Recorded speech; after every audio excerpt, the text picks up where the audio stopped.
Primeira carta de Paulo aos Coríntios, no capítulo 6, nós vamos dar continuidade à nossa série de exposições, pensando um pouco a respeito de mordomia cristã, pensando um pouco a respeito da boa administração, das coisas que Deus nos deu para cuidar e para administrar. Hoje pensando um pouco a respeito do templo. Falamos do templo onde nós nos congregamos, mas há um templo que a Bíblia fala que nós somos responsáveis e que nós devemos cuidar, que é chamado de o templo do Espírito Santo de Deus, que é o nosso próprio corpo. Deus nos deu um corpo para cuidar. E isso faz parte da sua bondosa e generosa dádiva para nós nessa vida, mas também uma grande responsabilidade no cuidado. Eu quero convidar você, nós vamos ler do versículo 12 até o versículo 20. A ideia não é expor passo a passo, nós vamos nos ater apenas a alguns aspectos desse texto, mas nós vamos fazer a leitura completa e depois voltamos com algumas pontuações. Primeira carta de Paulo aos Coríntios, capítulo 6, a minha versão é a NVI, o verso 12 diz assim: tudo me é permitido, mas nem tudo convém. Tudo me é permitido, mas eu não deixarei que nada me domine. Os alimentos foram feitos para o estômago e o estômago para os alimentos, mas Deus destruirá ambos. O corpo, porém, não é para a imoralidade, mas para o Senhor, e o Senhor para o corpo. Por seu poder, Deus ressuscitou o Senhor e também nos ressuscitará. Vocês não sabem que os seus corpos são membros de Cristo? Tomarei eu os membros de Cristo e os unirei a uma prostituta? De maneira nenhuma. Vocês não sabem que aquele que se une a uma prostituta é um corpo com ela? Pois como está escrito, os dois serão uma só carne. Mas aquele que se une ao Senhor é um espírito com ele. Fujam da imoralidade sexual. Todos os outros pecados que alguém comete, fora do corpo os comete. Mas quem peca sexualmente, peca contra o seu próprio corpo. Acaso não sabem que o corpo de vocês é santuário do Espírito Santo que habita em vocês? Que lhes foi dado por Deus? E que vocês não são de vocês mesmos? Vocês foram comprados por alto preço. Portanto, glorifiquem a Deus com o seu próprio corpo. Vamos ler de novo o versículo 20. Vocês foram comprados por alto preço. Portanto, glorifiquem a Deus com o seu próprio corpo. Senhor, é diante da Tua palavra que mais uma vez clamamos a assistência do Teu Espírito Santo. É promessa do Senhor que o Teu Espírito Santo que habita em nós nos guiaria a toda a verdade. Para além das limitações de um pregador, para além, Senhor, da retórica de um pregador, que acima de tudo o Senhor fale conosco. Que o Senhor aplique a Tua palavra aos nossos corações, para que possamos Te honrar em tudo, em todo o tempo, com tudo o que somos e com tudo o que temos. É a nossa oração em nome de Jesus. Amém. Graças a Deus. Amém. Queridos, falar a respeito do corpo é primeiro um desafio para mim, porque essa é uma das coisas que Deus tem martelado na minha mente, no meu coração, ao longo desses últimos dias. Não é à toa que eu estou sentado hoje. Tenho sentido ao longo desse último ano algumas dores que não estavam comigo antes e agora elas são um pouco mais frequentes. E aí nessa hora que a gente começa a fazer algumas investigações, né? E a gente descobre que há jeitos de cuidar do corpo e às vezes a gente escolhe os piores. E uma hora a conta chega, uma hora o boleto chega. Então a primeira coisa que eu quero dizer ao falar e a iniciar essa mensagem é que eu não estou aqui na posição de quem fala como quem tem essa área completamente vencida e resolvida na sua vida. Muito pelo contrário. Ao longo de toda essa série de exposições em que estamos falando dos aspectos da vida em que temos que tomar cuidado, eu sou o primeiro a ser desafiado. Eu sou o primeiro que preciso voltar às bases e dizer que eu também preciso aplicar essa escritura à minha vida. Entender a verdade nos faz praticar a verdade. E por vezes existem áreas em que certas coisas são mais fáceis do que outras e que temos mais debilidades ou menos do que em outras. Então eu já quero fazer esse disclaimer logo de cara, de que eu não falo aqui como quem quer dar lição de moral, mas como quem apanhou essa semana inteira enquanto pensava nessa mensagem. Então, eu quero compartilhar com vocês um pouco dessa minha luta. Ao pensar sobre a vida cristã e a espiritualidade, a nossa teologia latino-americana, a nossa teologia brasileira, na verdade a teologia como um todo, acaba enfocando muito a transcendentalidade, a questão espiritual. Nós, cristãos evangélicos brasileiros, principalmente, somos aqueles que falamos de quantas almas foram trazidas a Jesus. Que falamos sobre a necessidade do nosso coração ser transformado. E falamos tanto dessa nossa imaterialidade, que pode ser que na cabeça de alguns cristãos se pense que não faz parte desta conta, que não faz parte da vida espiritual, a nossa corporalidade. Que o nosso corpo é algo que está fora da administração espiritual da vida. A teologia brasileira, ela é muito desencarnada. Ela fala muito do etéreo, ela fala muito do subjetivo, ela fala muito daquilo que não é tocável e pouco daquilo que é tocável. Quando se fala do corpo, geralmente se pensa muito nas restrições, do não faça isso, do não faça aquilo. Mas a Bíblia nos fala do corpo humano como sendo parte daquilo que Deus nos criou para sermos. Ao longo das últimas quintas-feiras, 9 semanas, para ser mais exato, nós pensamos aqui nos nossos estudos a respeito do que é o ser humano. E o ser humano não é uma coisa só. O ser humano é uma complexidade de áreas, de coisas, de esferas, das quais todas estão interligadas. Há algumas mentalidades que tentam fazer essa separação do corpo e do espírito. Mas quando nós olhamos para a Escritura, nós vemos que essas duas coisas caminham juntas. De que aquilo que acontece no nosso espírito, ou na nossa alma, ou nas nossas emoções, se reflete em nosso corpo. E que também é por meio do nosso corpo que nós tocamos as atmosferas espirituais, que nós interagimos com Deus e com as pessoas e com as coisas que alimentam a nossa alma. Nós não somos seres dúbios, nós somos seres integrais. Há uma integralidade do nosso ser. Eu gosto de um termo que tem sido cunhado recentemente para falar sobre o que é que nós somos, que se fala de uma unidade psicossomática. Unidade psicossomática, um nome feio, mas que faz todo sentido. Que é que nós não somos parte, ou não somos separáveis. Nós somos uma coisa só. Nós somos o psico, nós somos aquilo que é imaterial, mas também somos soma, somos somáticos, somos corpo. Assim, aquilo que o nosso coração sente, redunda também em coisas fisiológicas.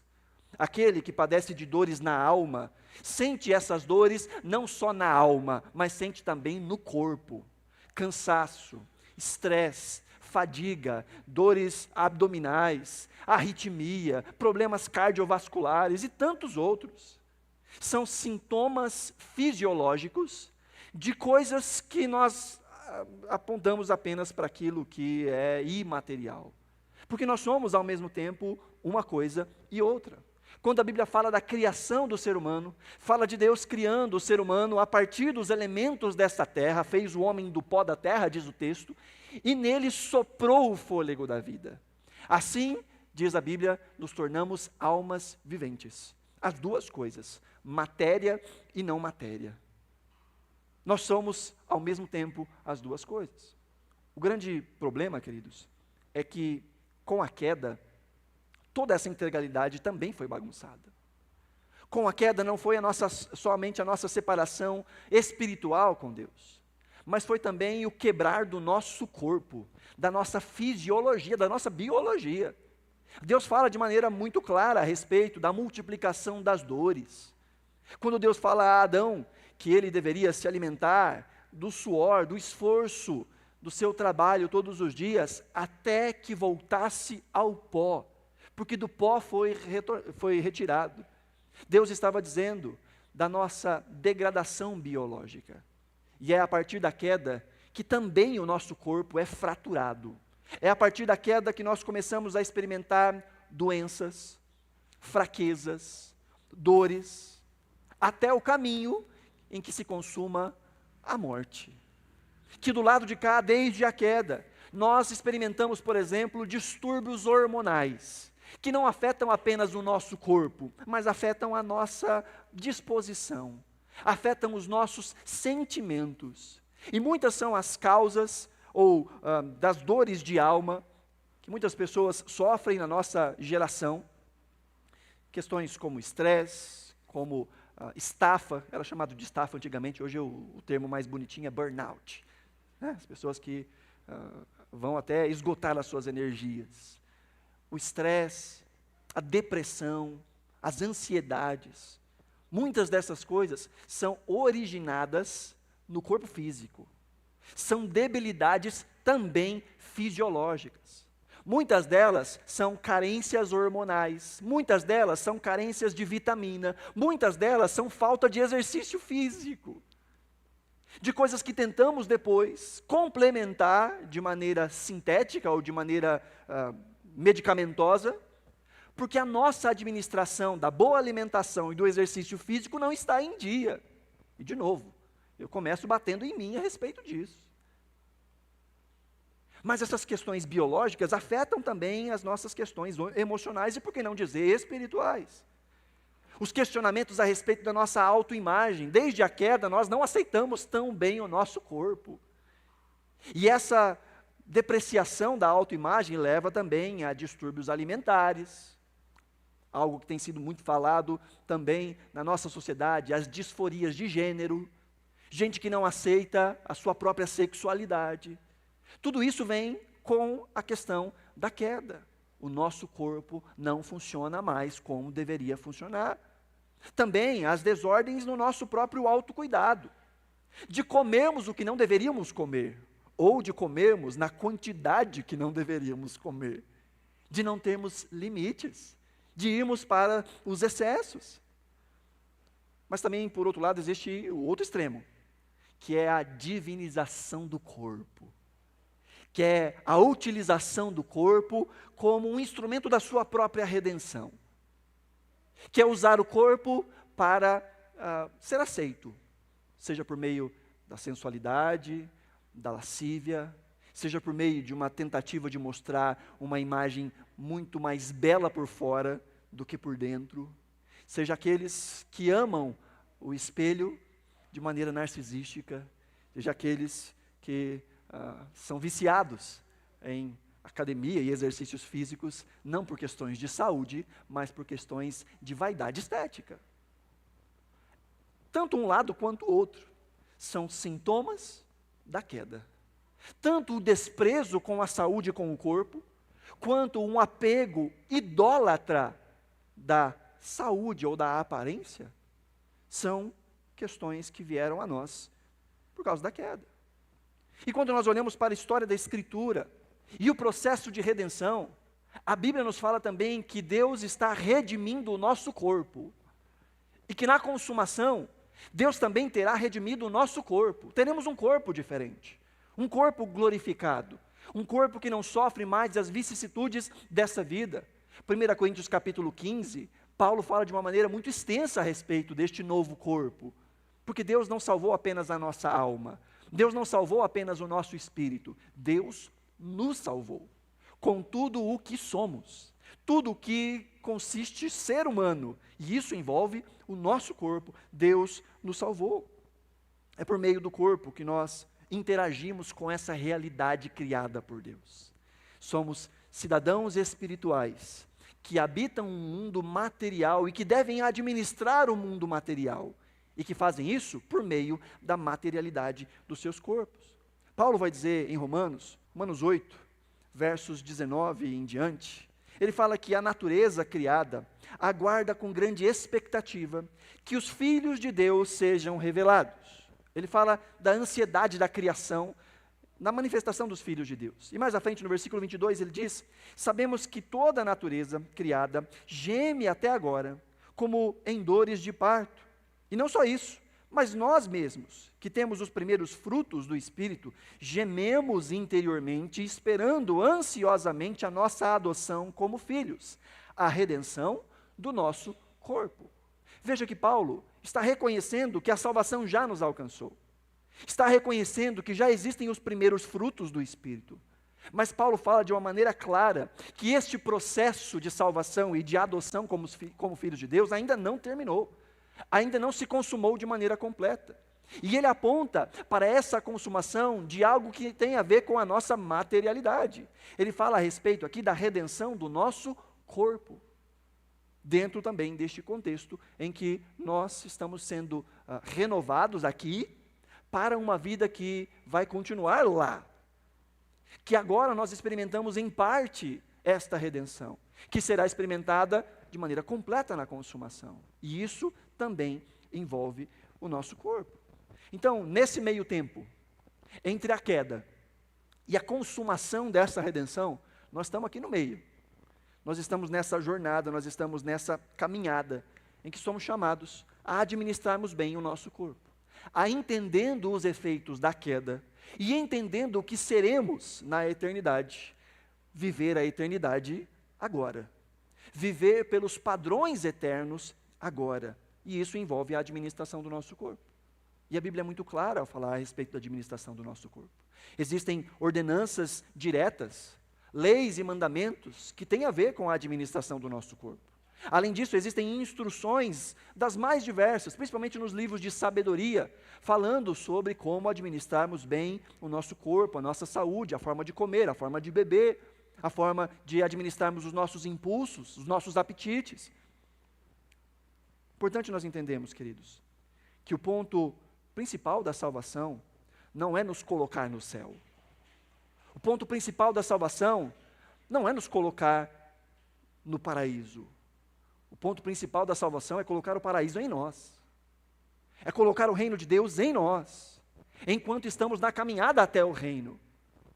Enquanto clamamos, venha o teu reino. Enquanto esse reino ainda não vem de maneira visível, corpórea, material e completa, que esse reino já seja experimentado por mim, através de mim, onde quer que eu esteja. E o Evangelho é essa boa notícia, da redenção, da salvação que está disponível a todo homem, mas também ao homem todo, a tudo o que se refere a nós. Ao pensar sobre isso, nós podemos olhar para o cuidado de Deus, por exemplo, com o corpo, nas leis do Antigo Testamento, por exemplo. Talvez você nunca tenha parado para pensar das leis esquisitas que nós encontramos no Antigo Testamento, das conhecidas leis dietéticas, do que se podia comer, do que não podia comer. Lembra que nós estamos falando de um povo que tinha pouca instrução, que não tinha os recursos que nós temos hoje, laboratoriais, de pesquisa e entre outros, que viviam numa cultura, que era uma cultura em que se comia tudo o que se mexia. Qualquer coisa que tivesse movimento era comida. Deus tem que dizer ao povo, há certas coisas que vocês não devem colocar na dieta de vocês. E ao olhar de maneira cuidadosa para como Deus trata estas leis no Antigo Testamento, nós vemos o cuidado de Deus para com um povo que tinha que aprender a viver. Sabia que dos povos antigos, o povo de Israel era dos mais limpinhos? Existiam leis sanitárias em Israel. Leis que falavam sobre lavar as mãos, por exemplo. Tinha uma lei muito engraçada, depois se você quiser ler lá em Deuteronômio 23, falando sobre quando fosse fazer o número 2, se você estivesse acampado em algum lugar, para escolher um lugar fora do acampamento, levar um instrumento para cavar, fazer um buraco, fazer o número 2 e enterrar aquilo ali. Você fala, gente, isso era uma lei de Deus para o povo. Leis sanitárias, que preservava a saúde do povo. Nós vemos às vezes algumas coisas que podem nos chocar, como as leis relacionadas à lepra, por exemplo, em que a pessoa tinha que ser colocada para fora do acampamento, para fora da cidade. Agora, lembre-se que nós estamos falando de um povo em que não havia acesso à saúde como nós temos hoje, de muitas doenças que sequer se sabia como doença. Na verdade, quando a Bíblia fala de lepra, fala de uma gama gigantesca de doenças de pele. Inclusive, haviam algumas prescrições de como identificar se aquela doença de pele era chamada de lepra ou não, porque algumas dessas doenças eram completamente contagiosas, completamente transmissíveis. Então as pessoas eram colocadas para fora para que não houvesse uma contaminação completa da população. Veja, nós estamos falando de leis que preservavam a vida do povo, que estava para além de simplesmente ações religiosas, mas que fala do cuidado de Deus com as leis de pureza, dos alimentos que eram perigosos a ser comido. E a gente sabe muito bem disso mais recentemente, né? Por causa de alguém que escolheu comer um morcego do outro lado do mundo, nós ficamos quase 2 anos dentro de casa. Se tivesse lido o Antigo Testamento, não tinha comido morcego, né? Mas óbvio, nós estamos do lado de cá. Nós estamos agora naquilo que é chamado de nova aliança. Então as leis do Senhor, para nós, agora, têm esse caráter didático. Nós não somos salvos pelo cumprimento de regras e de leis, mas essas regras e leis que são expostas ao longo de todas as páginas do Antigo Testamento, trazem sabedoria para nós, trazem entendimento para nós. E Deus prescreve muitas coisas que tratam do nosso corpo. Olha que coisa interessante. Uma parte importantíssima da espiritualidade de Israel era vivida naquilo que era chamado de as festas de Israel, as festas do povo de Deus. E essas festas consistiam em comer, beber, dançar e falar das coisas de Deus. De maneira corpórea, eles estavam reencenando aspectos importantíssimos da sua vida espiritual, principalmente a libertação do Egito rumo à terra prometida. E é em uma dessas situações que Jesus estabelece o ápice da nossa comunidade e da nossa comunhão com Ele e uns com os outros, que é a ceia do Senhor. E o que é a ceia do Senhor? É uma refeição, é um momento de comermos. Deus, de uma maneira tão soberana, tão poderosa, sabe que existem pessoas que aprendem mais por aquilo que ouvem, outras que aprendem mais com aquilo que veem, outras que aprendem mais com aquilo que fazem, que experimentam. E Jesus, de uma maneira tão graciosa, deixou para nós o Evangelho 3D. O Evangelho em todas as dimensões. Quando participamos da ceia, ouvimos a palavra. Quando participamos da ceia, vemos os elementos, tocamos, sentimos cheiro, sentimos gosto. É o Evangelho tocando em cada um dos nossos sentidos, porque também experimentamos a Deus em nosso corpo e por meio do nosso corpo. Afinal, Deus nos criou de maneira corpórea para ter com Ele um relacionamento no corpo. Durante um tempo, a Igreja de Cristo pensou, isso uma coisa mais moderna, daquela ideia, e eu gosto de falar sempre disso, aquela ideia de céu com nuvenzinha branquinha, roupinha branquinha, e a gente tocando harpa, todos seres desincorporados, sem carne, sem osso na eternidade. A Bíblia não fala disso de jeito nenhum. A Bíblia nos fala de novo céu e nova terra, de novos corpos. A Bíblia fala de ação nesse novo céu e na nova terra. A Bíblia fala de comida no novo céu e na nova terra. A Bíblia fala de agricultura no novo céu e na nova terra. Na eternidade, vamos experimentar aquilo que deveríamos ter experimentado não fosse a queda. Deus nos criou para um mundo físico. Deus nos criou para a materialidade. E, portanto, Deus há de redimir de maneira completa na consumação também a materialidade, também o corpo. O que Deus lida ao longo de toda a Escritura, principalmente com os mandamentos, são os excessos. Porque desde a queda a gente não come como deveria comer. Por isso ele precisa falar sobre gula. Por isso ele precisa falar sobre alcoolismo. Por isso ele precisa falar sobre o bom uso da nossa sexualidade. Por isso ele precisa falar sobre o bom uso do nosso tempo de descanso. Porque descansar também é espiritual. Alguns que batem no peito e acham que uma produtividade excessiva é o jeito de honrar a Deus. Na verdade, esse é um jeito de desonrar a Deus. Nós honramos a Deus também quando dormimos. Posso ouvir um amém? Nós honramos a Deus também quando tiramos férias, quando reservamos tempo para descanso, quando reservamos tempo para fazer nada. Isso também é espiritual. Mas uma sociedade como a nossa, em que nos empurra para o ativismo o tempo todo, que nos empurra para a produtividade o tempo todo, nós nos esquecemos que quem cuida de nós é Deus. E achamos que o futuro da nossa vida está completamente nas nossas mãos. Por isso eu não posso parar, porque se eu parar, a vida não vai para frente. Se eu parar, as coisas não andam. Se eu parar, ninguém vai fazer aquilo que só eu posso fazer. e nós nos esquecemos do descanso. Quando olhamos para as leis que o Senhor nos dá na sua palavra, vemos coisas que tocam a nossa materialidade, que tocam o nosso corpo.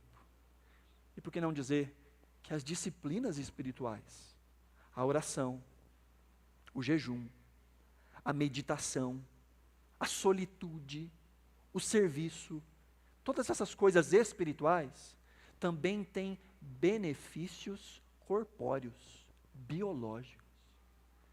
Diminuem a ansiedade, diminuem o estresse, ajudam nos processos metabólicos, ajudam na recuperação do nosso corpo. Existem vários estudos falando a respeito do jejum, como o jejum é bom para o corpo. Não é à toa que nas mais diversas religiões existem práticas de meditação, ou de oração, ou de acalmar a mente, de acalmar o coração. Isso afeta o corpo. Então Deus escolheu, inclusive, formas de nos abençoar espiritualmente que também afetam o nosso corpo. Então, nesse meio tempo, queridos, nós somos chamados a administrar bem o nosso corpo. Tá, mas a gente falou e deixamos o texto para lá. Então, quero passar apenas alguns pontos. Versículo 12, Paulo traz aqui algumas argumentações sobre o uso regrado do corpo. Aqui ele diz, entre aspas aí, tudo me é permitido. É importante entendermos que a carta que Paulo escreve aos Coríntios, aqui nós chamamos de primeira carta, na verdade não é a primeira carta, é a primeira que nós temos. Nós temos evidências, tanto na primeira quanto na segunda carta, que Paulo tenha escrito para esta igreja pelo menos 4 cartas. Dessas 4, nós só temos a segunda e a quarta. Não temos a primeira e não temos a terceira carta. Mas há aqui alguns indícios de que isso acontece. Por exemplo, se você olhar um pouquinho mais à frente, no capítulo 7, no versículo 1, Paulo vai começar uma série de ensinamentos que ele diz, quanto aos assuntos sobre os quais vocês escreveram. Então, Paulo recebeu uma carta, e esta é uma resposta que ele está dando a eles, de algumas perguntas que eles trouxeram. Então, Paulo plantou essa igreja, nós vemos isso no livro de Atos. Paulo plantou essa igreja, depois ele desceu a Éfeso, posteriormente Apolo foi para esta igreja e deu continuidade. Isso criou inclusive uma cisma entre eles, uma divisão, e uns diziam, não, eu sou de Paulo, Paulo é que é meu pastor. Outros diziam, não, eu sou de Apolo, Apolo é que é meu pastorzão. Outros diziam, não, o negócio mesmo é Pedro, Pedro é que é massa, Pedro é o líder da igreja como um todo, então eu vou ficar com Pedro. E tinha uns que queriam pagar de mais espirituais e diziam, nem Paulo, nem Pedro, nem Apolo, eu sou de Jesus. Dizia, não sou nenhum deles. Mas havia divisão. E nós vamos ver aqui no início desta carta, de que algumas pessoas foram até Paulo, alguns que ele fala, os membros da casa de Cloe, e levaram para ele ali várias questões que estavam acontecendo na igreja em Corinto. Corinto era uma igreja que se gabava da sua espiritualidade. Os corintianos eram assim, se gabavam da espiritualidade. Eles achavam que eles eram muito espirituais, falavam em língua, profetizavam, faziam o reteté. Capítulo 12 até o capítulo 14 a gente vê isso de uma maneira muito clara. Por outro lado, eles tinham muitos problemas de ordem moral, de ordem prática. E Paulo vai mostrar ao longo de toda a carta que isso não fazia sentido. Como é que você pode ser espiritual e ao mesmo tempo tão relapso com a vida? Como é que você pode dizer que você ama a Deus, serve a Deus e é cheio do Espírito Santo, se a vida exterior não testemunha disso?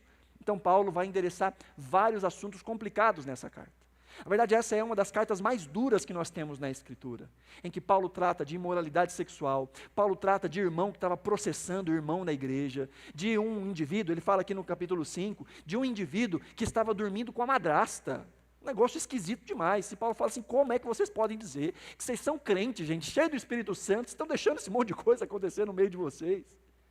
Então aqui nós estamos vendo uma carta em que Paulo está endereçando várias questões que ele ficou sabendo, e várias outras que eles escreveram para ele. As versões mais recentes, como é o caso da NVI, inclusive, colocam alguns argumentos, como está aí, entre aspas, como se Paulo estivesse respondendo aos argumentos deles. Então é como se Paulo estivesse dizendo, bom, vocês disseram, tudo me é permitido, mas eu vou dizer para vocês, nem tudo convém. Vocês disseram, tudo é permitido, mas eu vou dizer para vocês, eu não vou me deixar ser dominado por nada. Paulo está usando os argumentos deles para rebater os argumentos deles. Na região aqui de Corinto, na cidade de Corinto, propriamente dito, era uma cidade muito cosmopolita. Tinha gente de todo lado. Corinto fica num istmo, que é uma pequena extensão de terra que faz divisão entre grandes porções de água. E ali era uma rota em que muitos mercadores passavam. Era o caminho mais fácil, ou o caminho mais curto e menos perigoso para chegar até a Europa. Então, ao invés de descer toda a Grécia e ir até a Europa, o que eles faziam é chegar na beirada de Corinto. Eles içavam os barcos, colocavam em carroças, atravessavam aquela faixa de terra e colocavam um barco de novo do outro lado do mar, que eles economizavam mais de 400 quilômetros de mar aberto tempestuoso fazendo isso. Isso foi algo que fizeram durante tanto tempo, que na nossa época foi aberto um grande canal em Corinto. Depois você pode pesquisar no Google lá, põe Canal de Corinto.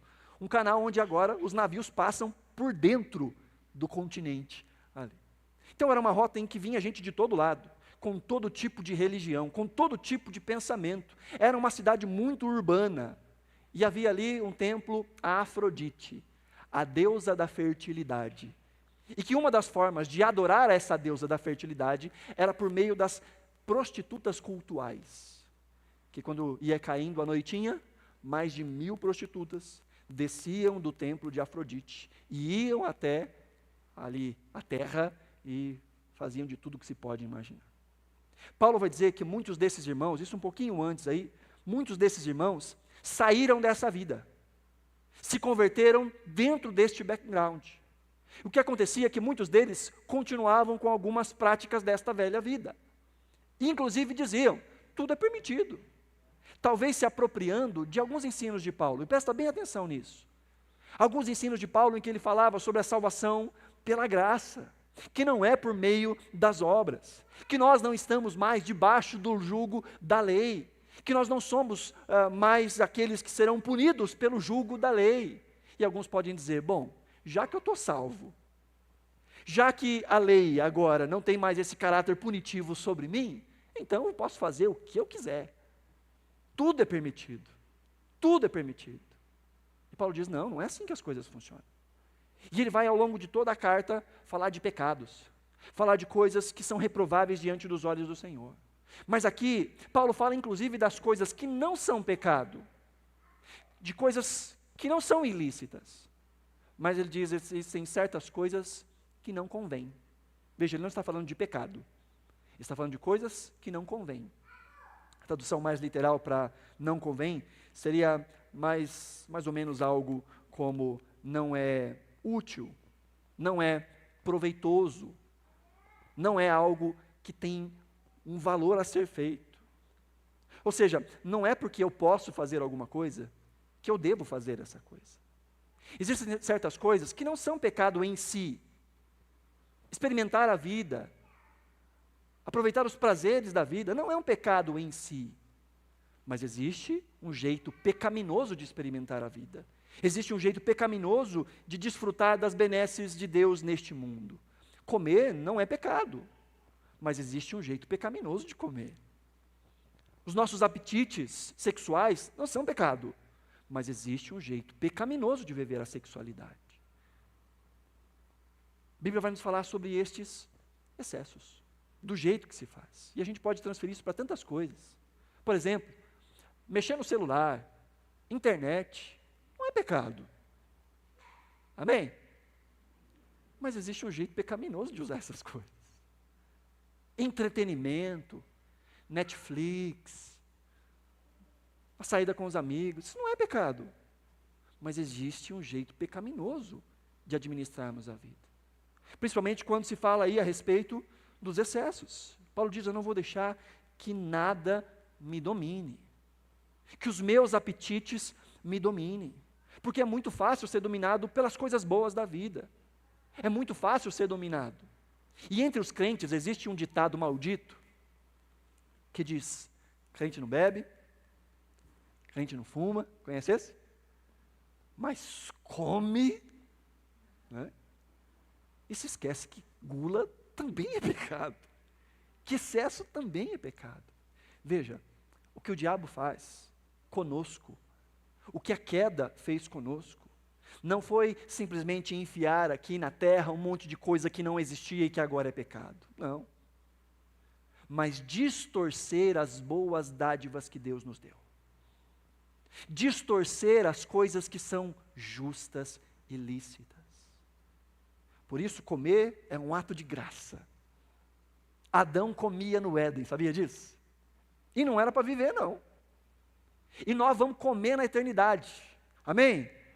E não vai ser para viver também, não. Porque comer, para nós seres humanos, não é um mero ato de subsistência. Comer envolve afetividade. Comer envolve prazer. Comer envolve comunidade. Não é à toa que tantas coisas são decididas ao redor de uma mesa. Não é à toa que quando nós falamos de comunhão, logo se pressupõe mesa. Se pressupõe comida. Quando a gente está com saudade de alguém, ou quando a gente quer conversar com alguém, o que a gente marca geralmente envolve comida. Vamos tomar um sorvete, vamos tomar um café, vamos comer um bolo lá em casa, vamos na padaria, vamos comer um salgadinho no parque, na praça. Envolve comida. Eu gosto muito de falar isso. Deus podia ter feito a gente como um cavalo, que come só grama, e tá bom. Mas Deus não nos fez assim. Deus nos deu a capacidade de experimentar azedo, salgado, doce, amargo. Agora tem um que está na fama, umami. Sem nem explicar o que é umami, mas eu sei que é um tipo de sabor. Deus nos deu a capacidade de administrar tudo isso. Deus nos deu a capacidade, olha para mim por favor, Deus nos deu a capacidade de fazer uma alquimia de temperos e transformar uma comida, de misturar as coisas, de fazer uma mágica com os ingredientes que estão à nossa disposição, e que a refeição, o processo de refeição, passa a ser também um ato de amar, um ato de amor, em que a gente prepara a comida com amor. E eu não estou falando de Sazon, porque eu não sou patrocinado pelo Sazon. E agora eu já entreguei minha idade, que eu acho que nem isso existe mais de comercial. Mas comer fala disso. Na eternidade nós vamos comer. Jesus disse aos seus discípulos, olha, eu não vou tomar mais do fruto da videira, até aquele dia que eu vou tomar com vocês lá no meu reino. A Bíblia fala de banquete. Quando nós estivermos com Cristo, nós vamos comer. Mas não é para viver. Nós vamos comer porque comer faz parte daquilo que Deus nos criou para fazer, para ser. Deus é tão bom que nos deu essas dádivas para experimentar. Mas o que o diabo faz, e o que a queda fez conosco, é distorcer tudo isso. E a gente usar as coisas lícitas de maneira ilícita. Nós usarmos as coisas boas sem limite, porque existem limites. É possível que a gente use as coisas de maneira maldita. Olha aí o versículo 13. Mais um argumento que eles davam. Os alimentos foram feitos para o estômago e o estômago para os alimentos. Mas Deus destruirá ambos, diz Paulo. O corpo, porém, não é para a imoralidade, mas para o Senhor, e o Senhor para o corpo. Por seu poder, Deus ressuscitou o Senhor e também nos ressuscitará. Um dos argumentos dos corintianos para os excessos aqui faz parte das minhas necessidades. São os meus impulsos. Deus fez o estômago para a comida e a comida para o estômago. E eles diziam, essa também é a mesma lógica, aqui no caso, dentro do contexto, para a imoralidade sexual. Não são os meus desejos, as minhas necessidades, eu tenho necessidades. Gente, esse argumento não mudou. As desordens sexuais enfrentadas no nosso mundo e propagadas no nosso mundo ainda falam muito disso, das minhas necessidades. De pessoas que estão cada vez mais sendo dominadas pelos seus desejos. E veja, o desejo é de Deus. O desejo por comida é de Deus. O desejo sexual é de Deus. O desejo por companhia é de Deus. Todos esses desejos são colocados em nós por Deus. O problema está na intensidade em que nós administramos essas coisas. Nos excessos. No ir além daquilo que é permitido. Do uso maldito das coisas boas que Deus nos deu. Existem limites. E Deus se importa com o nosso corpo. Olha o verso 14, ele diz, mesmo Deus que ressuscitou o Senhor, também nos ressuscitará. O mesmo Deus que deu um corpo glorificado ao Senhor, também nos dará um corpo glorificado. O verso 19 ele diz, acaso não sabem que o corpo de vocês é santuário do Espírito Santo, que habita em vocês, que lhes foi dado por Deus e que vocês não são de vocês. Olha que argumento gigante para dizer a mesma coisa. Paulo está dizendo, vocês não são de vocês. Como tudo o que nós vimos até aqui, o tempo que temos não é nosso, nos foi dado para que possamos administrar. Os talentos que temos não são nossos, são de Deus, nos foi dado para administrar. Em outro momento nós vamos falar sobre recursos financeiros, e Deus diz, minha é a prata, meu é o ouro, tudo que existe nesse mundo é meu. Nada é nosso, é tudo de Deus, mas Ele nos dá as mãos para administrarmos. Também assim o é com o nosso corpo. O nosso corpo, na verdade, é de Deus, e Ele nos deu para administrar. Se há uma frase que me arrepia quando eu ouço, mas eu vou usar ela agora de uma forma diferente, é a famosa frase, meu corpo, minhas regras. E esse é exatamente o tópico que eu quero trazer. Meu corpo, minhas regras, disse o Senhor. O corpo é dele, as regras são dele. O jeito que a gente administra o corpo é do proprietário. Sabe aquele negócio de que a gente costuma cuidar melhor daquilo que é dos outros? Nosso corpo pertence a Deus. O nosso corpo é de Deus primeiro, porque Ele nos criou. O salmista diz no Salmo 139, de uma maneira assombrosa, Deus nos teceu no ventre da nossa mãe. De uma maneira delicada, de uma maneira assombrosa, de uma maneira minuciosa, Deus nos teceu no ventre da nossa mãe. Então o nosso corpo é dele porque primeiro Ele nos criou. Mas segundo, o nosso corpo é dele porque, verso 20, Ele diz, vocês foram comprados por um alto preço. O nosso corpo pertence a Deus porque Ele comprou também o nosso corpo. Na cruz do Calvário, Cristo não estava pagando apenas pela nossa alma, Cristo estava comprando o nosso ser por inteiro, inclusive o nosso corpo. Cristo comprou o nosso corpo na cruz do Calvário. O nosso corpo é templo do Espírito Santo de Deus, entenda isso. É por meio do meu corpo, por meio do seu corpo, que Deus se move nesse mundo. Que o Espírito Santo atua nesse mundo, é por meio do seu corpo. Por isso, quando eu não cuido bem deste instrumento da manifestação de Deus, eu estou maculando o instrumento da manifestação de Deus. Eu diminuo o tempo de duração desse instrumento gracioso de Deus. Eu diminuo o tempo da minha vida. E a minha vida neste mundo é preciosa. O meu corpo neste mundo é precioso. Aquilo que eu faço com o meu corpo deve glorificar a Deus. E aqui eu não estou falando simplesmente de usar o corpo para ações religiosas.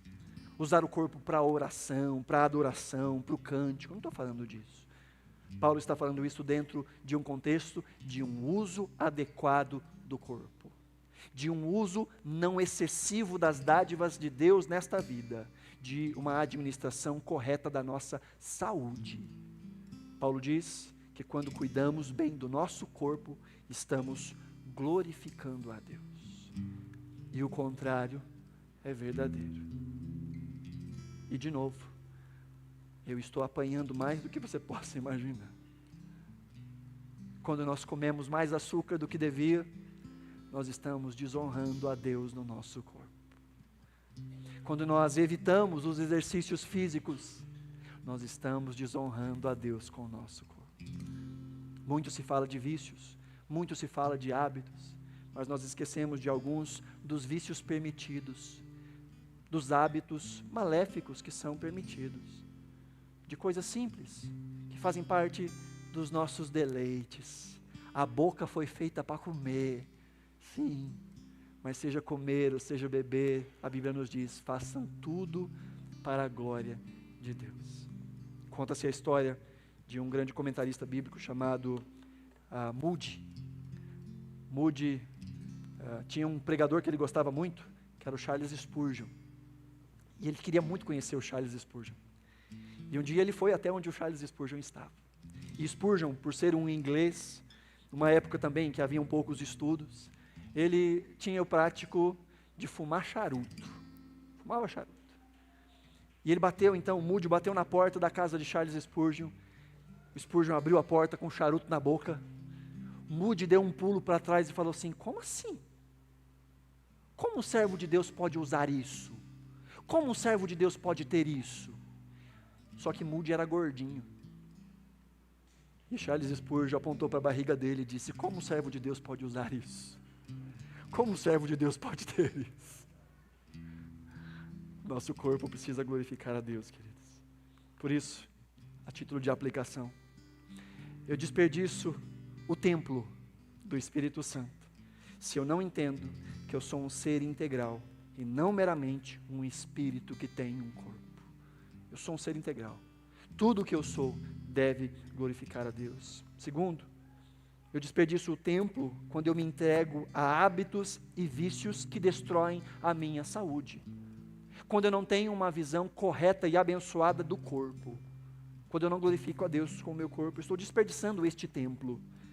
E por último, quando eu me escravizo, usando as coisas boas do jeito errado. Eu estou desperdiçando este templo. Estou desperdiçando os meus dias nessa terra. Estou maculando o corpo pelo qual Deus se manifesta nesse mundo.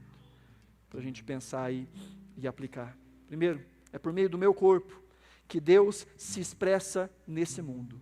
Portanto, cuidar do meu corpo é cuidar do próprio corpo de Cristo. Segundo, cuidado com o corpo também é adoração a Deus e fidelidade com a dádiva que Ele me deu para administrar. E por último, eu preciso da sabedoria de Deus para usufruir das dádivas e prazeres que Ele me concede nesse mundo, sem contudo me tornar escravo dos meus próprios apetites. Amém, queridos? Que o Senhor nos ajude, que o Senhor me ajude, que o Senhor nos ajude como comunidade a desenvolvermos uma visão mais adequada do nosso corpo e a entendermos que boa alimentação, exercício físico, descanso também são atos de adoração ao Senhor. Se você puder, coloque-se de pé, nós vamos orar.